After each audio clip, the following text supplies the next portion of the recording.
চাচা এই ঘের কার? এ কি তোমার? হ্যাঁ বাপু, আমারই তো ঘের।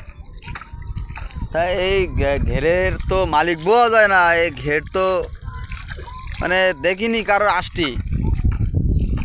আসবো আর কি বাবু, আমার তো এই কাজ কামনে ব্যস্ত থাকি। আমার এই সুযোগ হয় আবার এদিকে চারিদিকে যেতে হয়, একা মানুষ।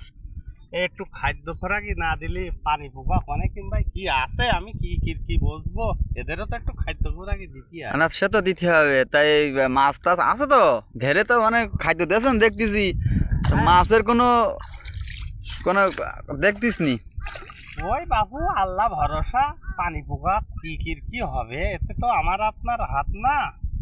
আল্লাহ কি দেবে, কি কোথায় কি লিখে রেখেছে কেউ তো বলতে পারবো না, তা দিলাম আল্লাহ ভরসা করি। এই ঘেরে মাঝে মধ্যে আসেন?